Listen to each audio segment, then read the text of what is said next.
For those of you who have been here for both days, it has been a substance-filled conference, and I'm very grateful for all the speakers who brought that forth. We heard on both days that we have a deficit of supply, we have an increasing demand, and we have heard three letters, which I don't think anyone had heard before, PJM. PJM is either the cause behind all our energy problems, or it's the solution to all our energy problems. But rather than rely on anyone from outside PJM, we thought it would be great to hear it directly from PJM.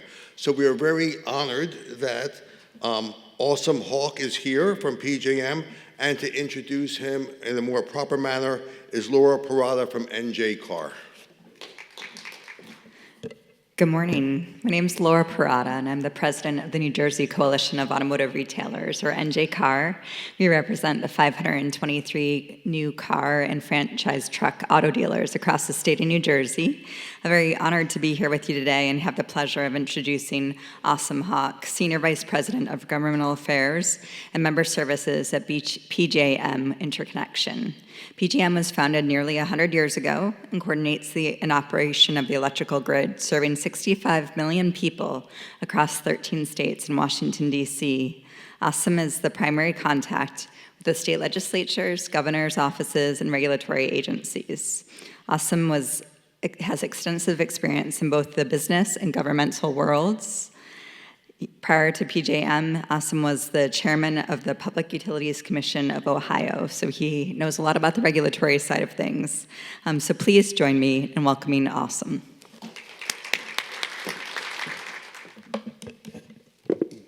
Good morning, everyone. I think I am the last speaker, and that means a lot.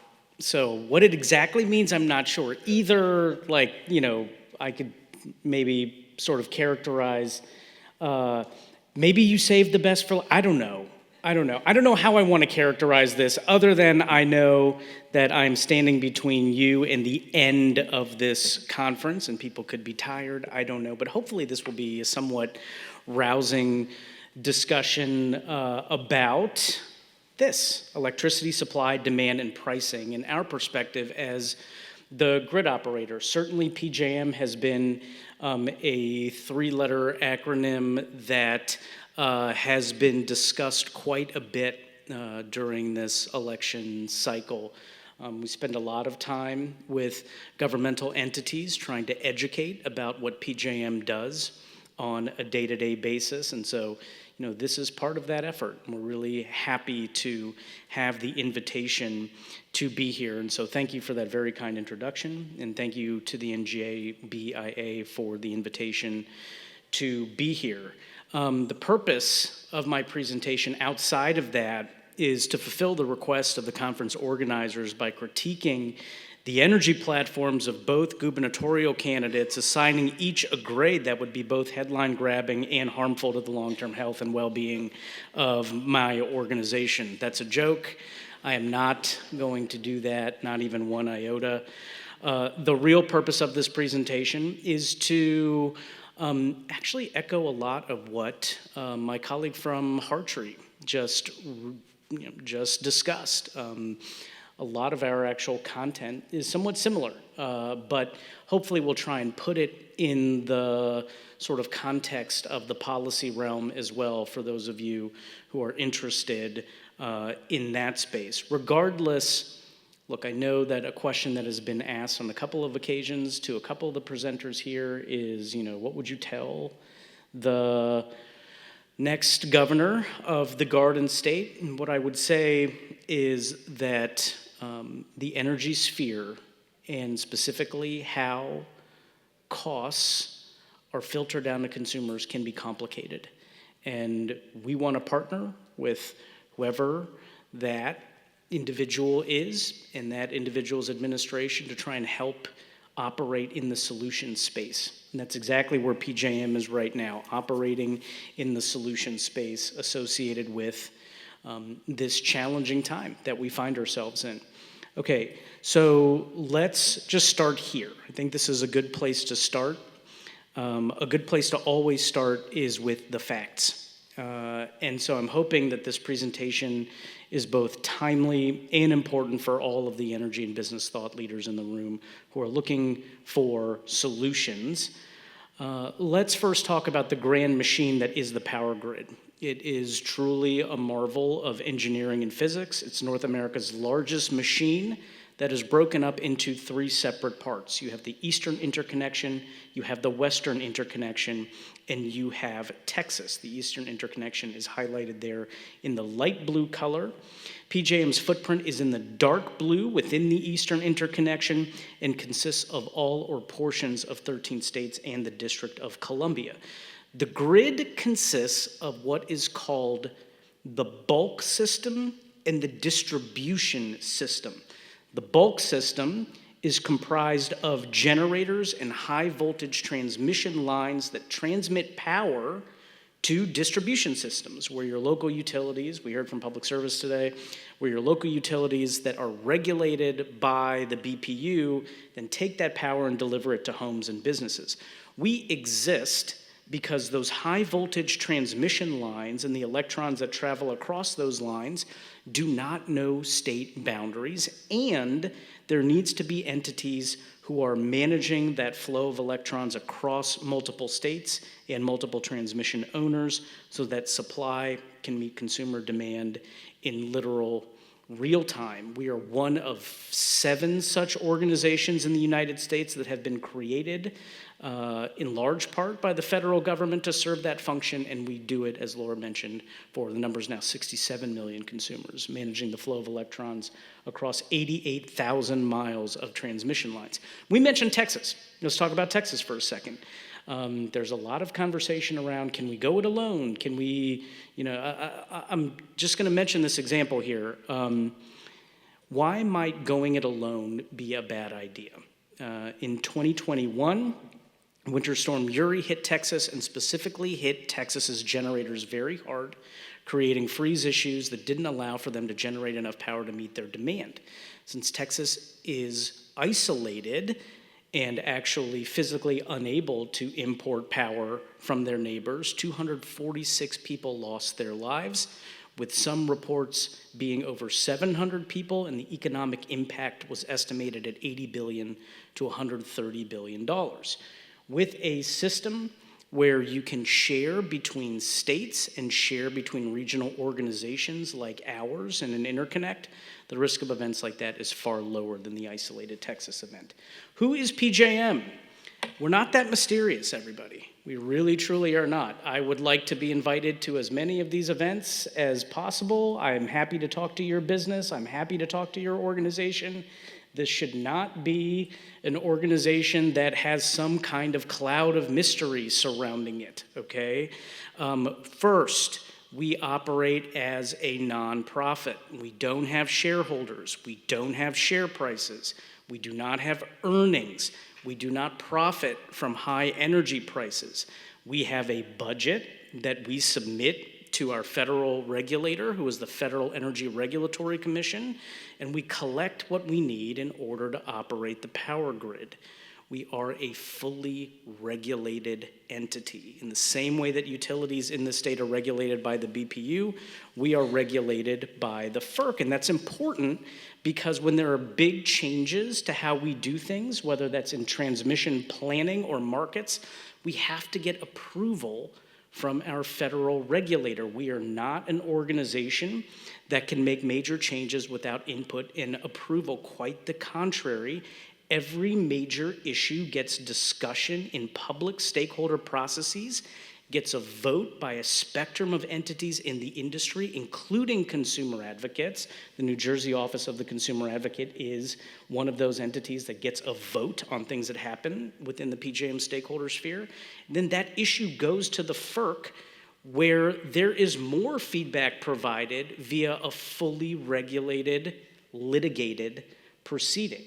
We have an independent board that has no financial entanglements with any of our utilities or generators, a market monitor that ensures that none of our generators are conducting nefarious activity in our markets. That is something else that we have heard, that these markets are somehow rigged in some way, shape, or form. There are a lot of safeguards around that, and again, federal oversight in tandem with an independent market monitor.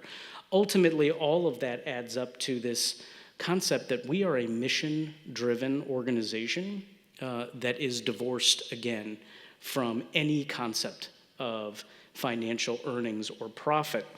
That mission is power grid reliability, to keep the lights on for the 67 million consumers in our footprint. It is a mission that we take very seriously and is a mission that is at the heart of every action that we take at PJM. We perform that mission through these core business functions: grid planning, running markets, and most importantly, grid operations. This is a picture of our control room where we operate the grid from. This is a generally pretty quiet environment, but when there is inclement weather, it is still quiet, but extremely focused. Just this past MLK Day, my colleague from Hartree mentioned MLK Day. Well, just this past MLK Day, we actually hit our all-time winter peak of roughly 145,000 megawatts. You didn't know that. And that's the way we like it, okay?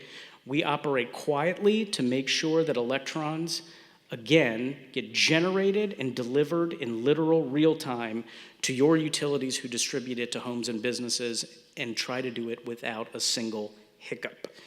This summer, our demand was about 160,000 megawatts, which is close to our summer peak. Now,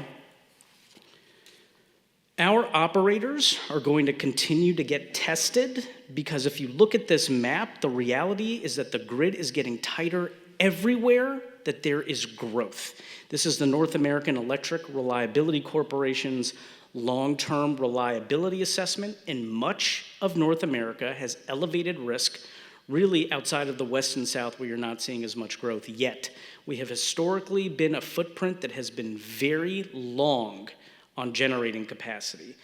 But over the last few years, we've gone from normal risk to elevated risk, and let's talk about why. Again, already mentioned many times during this conference, but just this is a visual. Take a look at this graph, okay? This massive uptick in demand. If you look at these trend lines, you'll see that demand, both forecasted and actual, have been flat for a decade. But in 24 and 25, we saw major upticks in real and forecasted demand.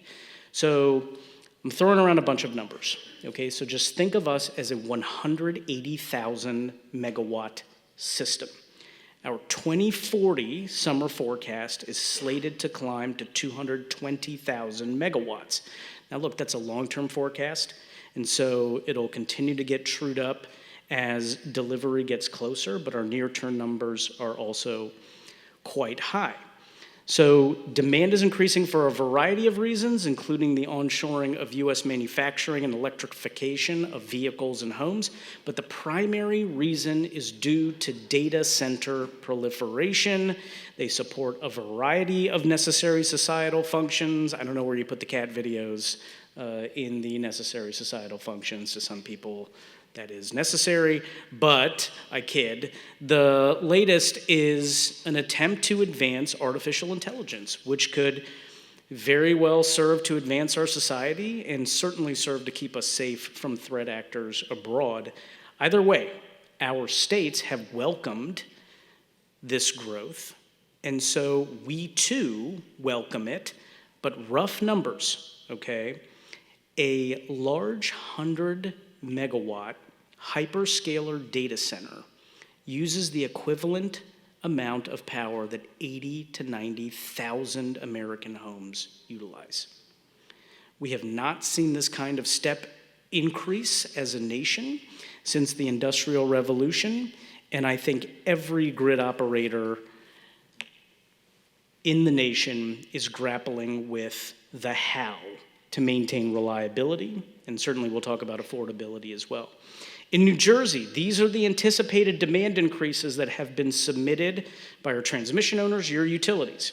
By 2035, you're going to see winter peak increases of anywhere from 2.4 to 4%, depending on where you reside. So while there are certainly data center growth hubs in places like Loudoun County, Virginia, which is the data center capital of the United States, Columbus, Ohio is a major growth area, Chicago is a major growth area, you're still seeing growth here in New Jersey per the forecasts that are provided to us by our utilities, by your utilities. So going back to the NERC map that I showed you, that North American Electric Reliability Corporation map that I showed you of being an elevated risk, again, a major factor there is that demand is increasing. Let's talk about supply.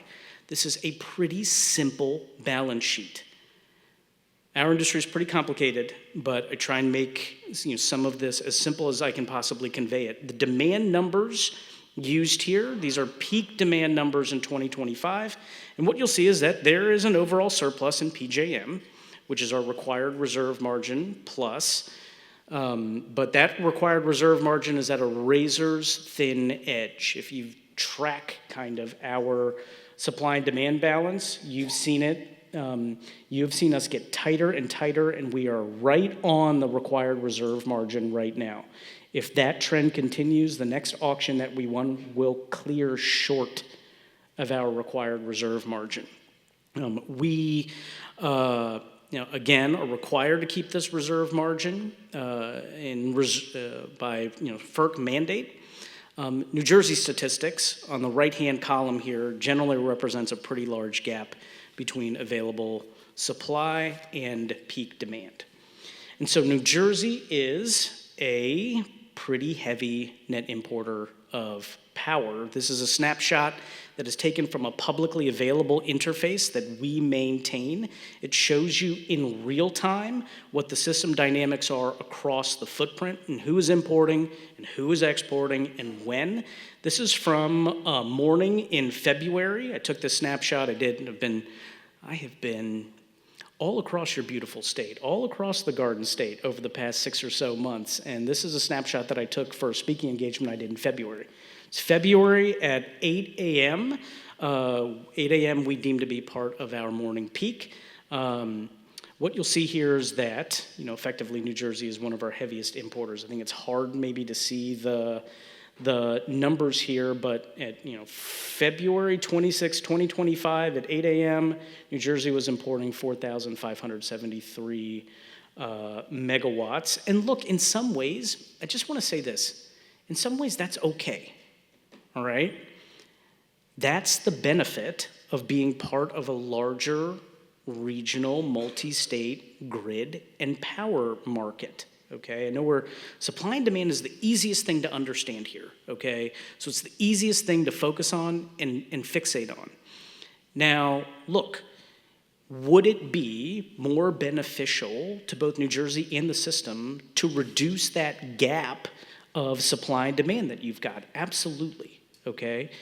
But New Jersey has been importing for some years now, and again, that's part of the benefit of being in a larger regional multi-state grid. You can lean on the region for your power needs, and it's frankly why PJM was founded in 1927, to share resources as a power pool prior to us getting this additional federal mandate. But under normal under normal circumstances, sort of continuing down this path of continuing to be a heavy net importer may not have been an issue. That's though when we were long capacity. There was plenty of capacity to go around. But as each state gets tighter, as demand is increasing in all of our states, there will simply be fewer watts to import. This could compromise reliability, and as we have seen, will drive up cost as electricity becomes more scarce. I really like what my colleague from Hartree said. In any market, okay, when you've got demand that is starting to outstrip supply, I don't care whether it's avocados or eggs or electricity. when there is not enough supply to meet demand, prices go up. This is what happened when we cleared the capacity auction last year for the 25-26 delivery year. I'm not going to get into the sort of bones of all of our market structures, how the capacity market works, et cetera, et cetera. That's a PJM 101 that I'd be happy to do for any of you at any point. And we really haven't touched on this, but existing supply has been decreasing across the footprint due to a combination of factors, including decarbonization policies and economics. And we can't be scared of those facts, okay? Those are facts. So we have a basic supply and demand problem here that the entire footprint is facing, and some portions of the footprint that are really short in supply and demand actually separated out and had higher pricing than what was then seen in New Jersey. A few notes on this: the jump from $29 to $269, it's not the same step or proportional increase that gets reflected on customer bills. I always have to make sure to clarify that. The capacity auction, this clear, is a component of the overall supply component on customer bills. And again, the previous speaker tried to explain how sort of your customer bills work. This is a component of your total bill. And again, I do want to emphasize that I think this piece has been missing also from the dialogue. I find that in my travels, they're just missing pieces of information in the overarching sort of policy sphere, and decisions are getting made without all of the information, okay? These are wholesale power prices. Suppliers buy from the wholesale market and then sell that power to consumers. And we're gonna get to that in a moment because, look, certainly we are concerned about reliability. Certainly there are concerns about demand outstripping supply, okay? But if we're talking about affordability, that is actually a much more detailed discussion than just fixing the gap of supply and demand. That is a regulatory 201 or 301 discussion that we can have, but I'll try and get into it here at a high level in short order. All right, so we talked about demand, right? Check. Everyone feels comfortable with where we are on the demand side. We talked about existing supply, all right? You know what New Jersey's numbers are. They have gone down somewhat over the years, primarily based in decarbonization policy. Major credit to this iteration of the New Jersey DEP. We've been working with them on we'll characterize it as reliability safeguards associated with existing GHG regs. I will say our team has worked with them. They have an understanding of what is going on in the state and that people are struggling. So I just want to tip my hat to the DEP right now because they are trying to help work the issue and they are in solution space as well. So we talked about demand, talked about existing supply. Let's talk about new supply, all right? So we'll first talk about projects that are in or have just recently exited our generation interconnection queue.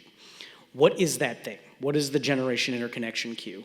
It's the line that generators or prospective generators get into to be electrically studied to safely plug into the power grid, okay? Our queue used to consist of a historical first come, first serve study framework, which made sense for a system that was just processing large coal, nuclear, gas plants, okay?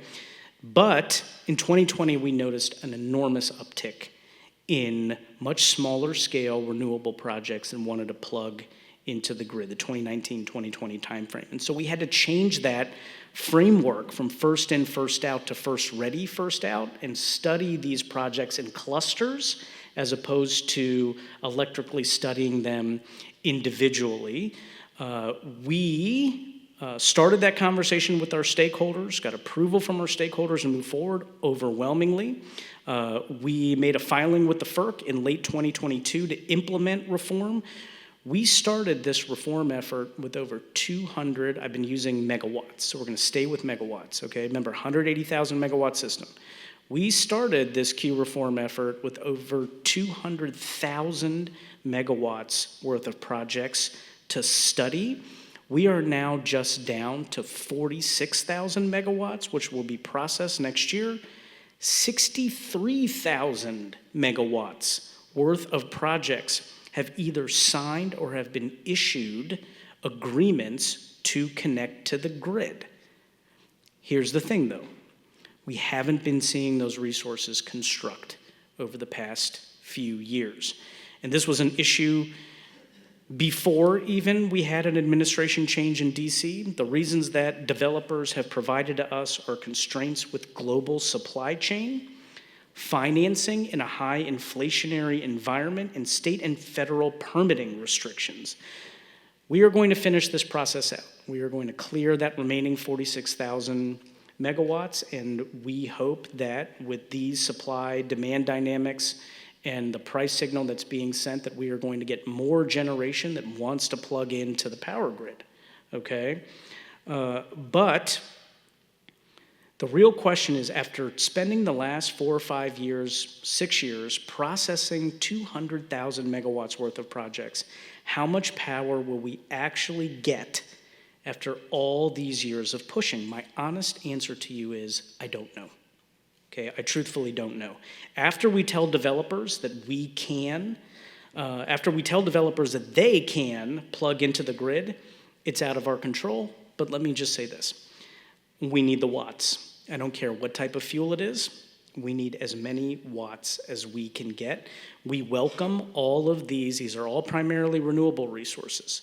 Okay, we welcome all of these resources to the grid, just as we would have welcomed offshore wind to the grid. We worked hard with the previous iteration of the BPU to try and make offshore wind a reality. It's unfortunate that those developers couldn't make the economics pencil out, but that does not for 1 second change the documented and proven history of PJM wanting to work with New Jersey to try and make offshore wind a reality for the state. We look forward to evolved partnership going forward. However, we all have to be, again, remember when I told you that, especially in the Garden State, I will say this, okay, I operate in all 14 of our jurisdictions. There just seem to be pieces of the factual puzzle that are missing, okay? We have to all be operating from the same bases of fact, using data and analyses. That is how good policy is crafted, not through sound bites, okay? Data, analyses, math, all right? Look, I'm a chemist by training, but I'm also a lawyer, right? So I've got sort of both sides of my brain that operate in this space, all right? PJM has been sort of held out as whatever it is, monster, punching bag, I'm not sure. Depends on what side of the aisle you're on, I think, all right? You know what it is?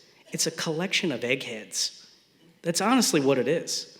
It is a collection of engineers and some economists and a few folks, just a few folks like me. I've got a small team that covers 14 jurisdictions, governor's offices, legislatures, energy offices, environmental bodies, the Hill. It's a really small unit that I work with, okay? It's a collection of eggheads, and they're really dang smart, and they put out data, analyses that should be helpful to policymakers to make decisions. This is a piece of the puzzle that has just been missing from the policy discussion, specifically in New Jersey, okay? This is a metric called effective load carrying capability, okay? And the easiest way I know how to explain it is that, here's the easiest way I know how to explain it, okay? Now, when you flip the switch, you don't know whether, when you flip the switch, you're gonna consume energy, okay?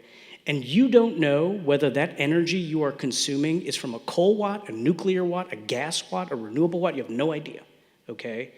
But when you trace that watt all the way back to its source, each one of those source types has its different availability and capability, okay? Does that kind of resonate with folks in the audience, all right? You flip the switch, you're consuming energy, you have no idea where it's coming from, trace that watt back to its source, and each source type has a different availability and capability. Every sophisticated market in the world has tried to take that concept and put math behind it. That math is called effective load carrying capability. Most markets in the world are utilizing effective load carrying capability. We do as well, all right? If nuclear is the gold standard at 95% ELCC, it's always running morning, noon, and night, regardless of the weather. Solar has a relatively low ELCC. Offshore wind is a high-performing resource at 60% ELCC. Okay, so let's just do some fundamental math here, right? If you want to match the capacity of a nuclear plant with solar, you need 9x or 10x that amount of solar. Offshore wind would be about 1.5x, okay? So it's important to have facts when crafting policy. Let's talk about emissions really quickly. I'm going to run out of time here. But you know what? This is what you get for putting me last. I'm going to go like 5 minutes over, all right? It's been helpful to you 2 days ago when you started this conference, all this information. Let's talk about emissions. New Jersey has made tremendous strides on emission reductions over the past 20 years. Almost zero SOx and NOx emissions, and then one of the lowest CO2 emission profiles in the footprint. And I want to say this about environmental policy. It's an incredibly fine policy objective. But the question that all of our states are going to have to ask on a going forward basis is how you ultimately balance environmental policy with grid reliability and affordability. So I've downloaded a lot of information to you. I said that PJM is operating in solution space. Let's talk about what we're doing. Look, very simply, data centers are a different animal, and we have to treat them like such. And we need a plan to deal with them trying to come onto the grid. We've got a stakeholder discussion currently underway trying to determine the best way to deal with their integration. We expect that discussion to wrap up in a few weeks and then to make a filing with the FERC to get our reforms approved. Ultimately, the challenge that we are all going to be faced with for the foreseeable future is how to incentivize new supply entry to the system and who pays for that new supply. But that's a very different, very lengthy policy and markets discussion to have at another point in time. PJM firmly believes in the power of markets, are those fundamentals in terms of how our markets work to incentivize new generation. We have started to have conversations with our stakeholders about whether that sort of marketplace needs to evolve to fit the financial needs effectively of our generation community on a going forward basis. Last point, then I'm done. That's around the concept of affordability. Okay, PJM's primary focus is to keep the lights on, but we are a mission-driven organization who also wants to try to do right by people. Part of that is certainly being conscientious of cost to consumers. If you remember the previous slide, I showed you a slide of the capacity market clearing prices. The BGE footprint in Baltimore has a much higher capacity clearing price right now than in the entire state of New Jersey. But reports coming out of both that footprint and New Jersey show that bill increases have been similar. Why? This is why I told you this is much more complicated than just the supply-demand sort of balance or imbalance that we're seeing. Our markets determine wholesale prices. Suppliers then buy that power at wholesale and push that power to consumers through retail rates.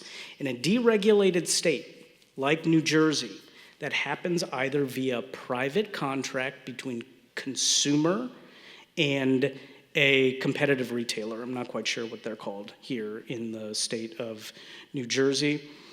Or you are a customer, which I think the majority of customers are, you are a customer receiving supply through default service auctions, or in New Jersey they're called BGS auctions, that are overseen by the BPU. There is a lot that states can do to try and control costs on the retail side, including allocating more costs towards cost causers like data centers and changing the mechanics conceivably of these default service auctions so that consumers aren't so deeply exposed to a one-year capacity market clearing price. That's way more complicated, again, than the simple supply-demand conundrum we've been discussing.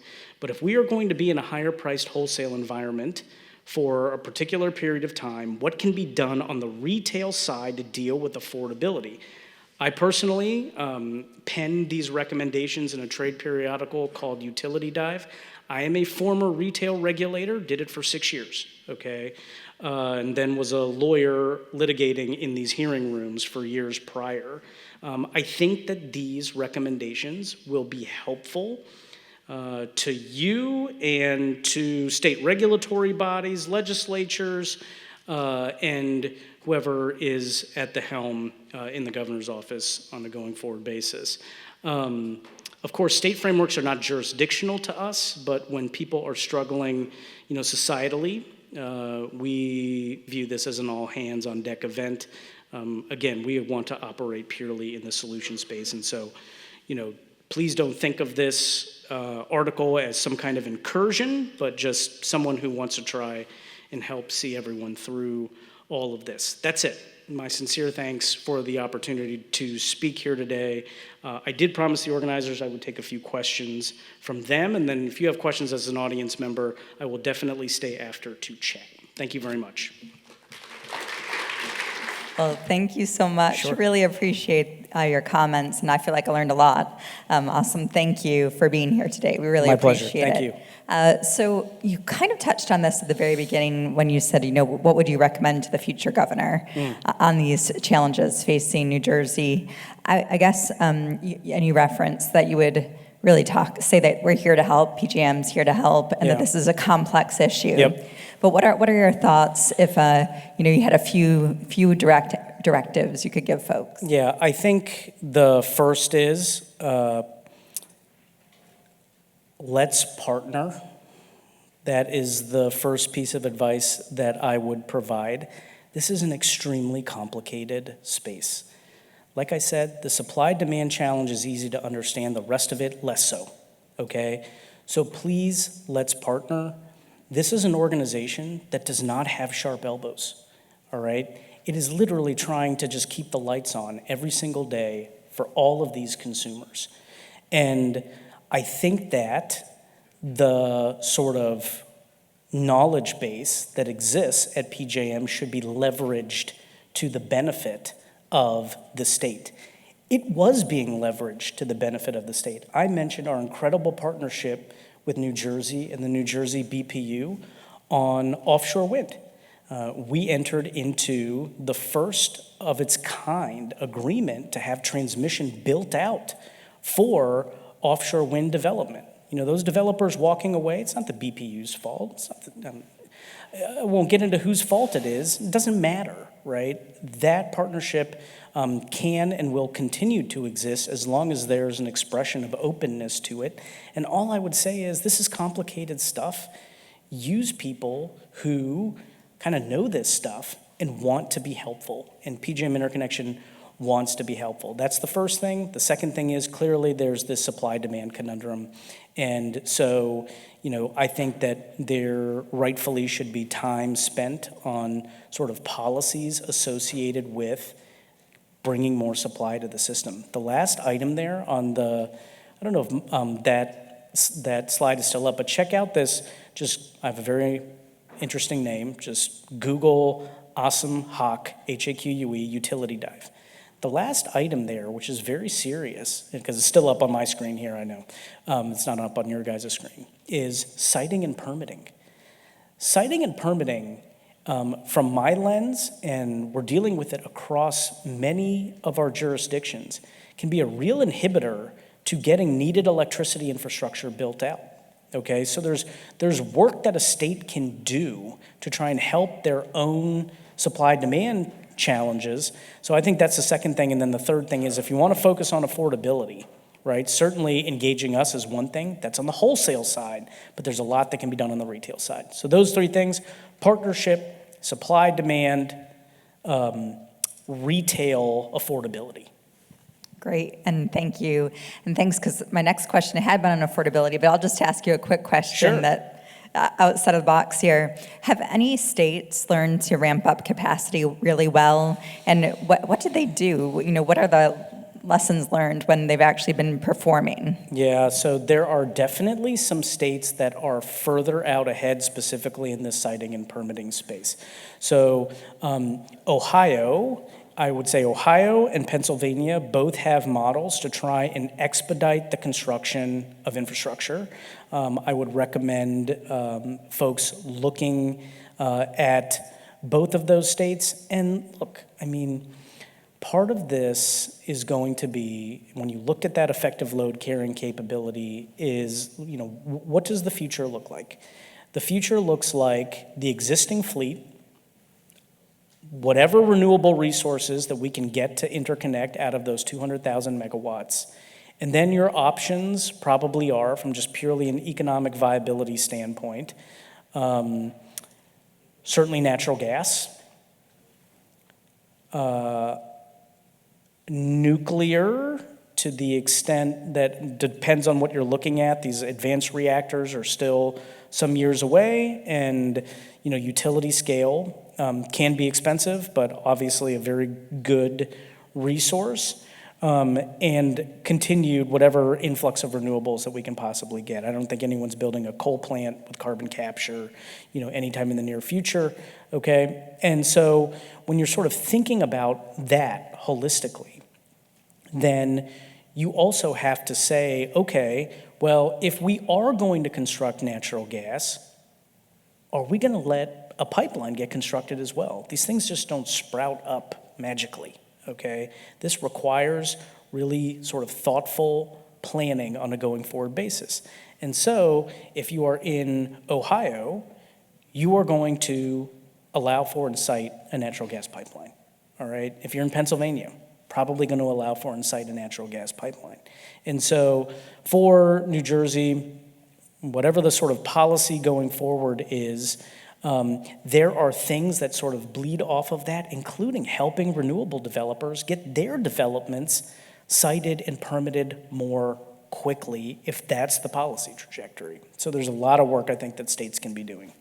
Awesome, thank you so much. I second your thoughts. Permitting reform is huge. The NEPA challenges, they've been trying to speed it up for many a decade, and that is a really good solution to get things done quickly. So I appreciate all your time today. I don't have any more Thanks, questions. Laura. Thanks, Thank Ray. you. Appreciate the opportunity to be here.